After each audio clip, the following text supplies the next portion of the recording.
একানী বা একাঙ্গী চাষ কেন করবেন? যারা কৃষিতে বিনিয়োগ করে ভালো আয় করতে চান তারা স্বল্প পরিমাণে হলেও উচ্চমূল্যের একানী চাষ করে দেখতে পারেন। একানী বিষয়ে কিছু তথ্য জেনে রাখুন।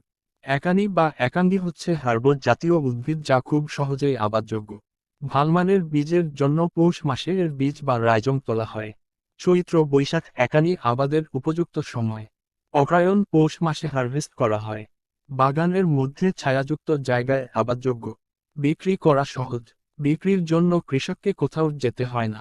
কৃষকের কাছেই ধর্ণা দেয় ক্রেতারা। ছাদ বাগানের বস্তায় আবাদযোগ্য। ফসলের মাঠেও আবাদ করে লাভবান হচ্ছেন অনেকে। এ ফসলকে হলুদ সোনা বলা হচ্ছে কারণ আবাদ খরচের 3 গুণ রিটার্ন আসে এই হলুদ সোনা আবাদে।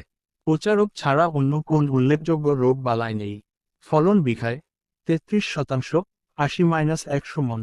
বর্তমান বাজার মূল্য 8,000-1,000,000 টাকা মন। শুকনো 25 থেকে 30,000 টাকা মন। একানী পরিচিতি। বাংলায় ভুঁইচম্পা বা সুরভি আদা বলা হয়। অ্যারোমেটিক জিঞ্জার নামেও পরিচিত।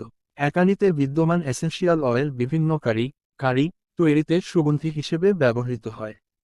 এর রাইজম বা কন্দ মশলা ও ঔষধি কাজে ব্যবহৃত হয়। বিভিন্ন পারফিউম ও কসমেটিক শিল্পে ব্যবহৃত হয়।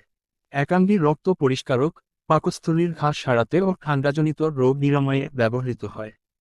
বিভিন্ন পানীয়, সফট ড্রিঙ্ক জাতীয় দ্রব্যাদি তৈরিতে এটি কাঁচামাল, র মেটেরিয়ালস হিসেবে ব্যবহৃত হয়।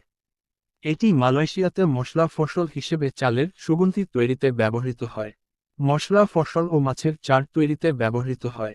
থাইল্যান্ডেও এটি জনপ্রিয় মশলা হিসেবে স্যুপ ও বিভিন্ন কারি তৈরিতে ব্যবহৃত হয়। সব এলাকা হতে শুকনো একাঙ্গী বাংলাদেশ বিভিন্ন ওষুধ ও প্রসাধনী শিল্পে ব্যবহার সহ বিদেশে বড় আকারে রপ্তানি হয়। যেসব এলাকায় আদা ও হলুদ চাষ হয় সেসব এলাকায় একাঙ্গী চাষের যথেষ্ট সম্ভাবনা রয়েছে।